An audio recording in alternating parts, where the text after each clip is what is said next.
Day 7 of Hanuman Chalisa ಸಂಕಲ್ಪ. ನಿಮ್ಮ ಹತ್ರ ಆಂಜನೇಯ ಸ್ವಾಮಿ ಸ್ಟ್ಯಾಚು ಇದ್ರೂ ಓಕೆ, ವಿಗ್ರಹ ಇದ್ರೂ ಓಕೆ, ಆರ್ ಒಂದು ಪುಟ್ಟದಾದಂಥ ಹನುಮಾನ್ ಚಾಲೀಸ ಬುಕ್ ಇದ್ದರೂ ಪರವಾಗಿಲ್ಲ. ಏನಿದೆಯೋ ಫೋಟೋ ಇದ್ದರೆ ಫೋಟೋನ, ಏನಿದ್ರೆ ಕೂಡ ಅದನ್ನೇ ಇಟ್ಬಿಟ್ಟು ಪೂಜೆ ಮಾಡಿ. ಹನುಮಾನ್ ಚಾಲೀಸ ಬುಕ್ನ ತೊಗೋಬೇಕು ಅಂತಲೇ ಏನಿಲ್ಲ, ಗೂಗಲಲ್ಲಿ ಕೂಡ ನಿಮಗೆ ಸಿಗುತ್ತೆ.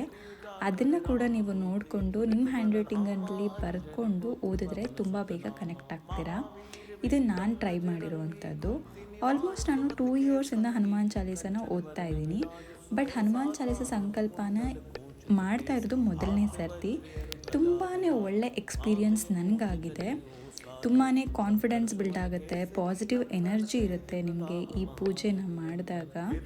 ಸೊ ಖಂಡಿತವಾಗ್ಲೂ ಈ ವ್ರತದ ಬಗ್ಗೆ ಇನ್ನಷ್ಟು ಮಾಹಿತಿನ ನಾನು ನಿಮಗೆ ಕಂಪ್ಲೀಟ್ ವಿಡಿಯೋ ಮಾಡಿ ಅಪ್ಲೋಡ್ ಮಾಡ್ತೀನಿ. ಅಲ್ಲಿವರೆಗೂ ಸ್ಟೇ ಟ್ಯೂನ್ಡ್.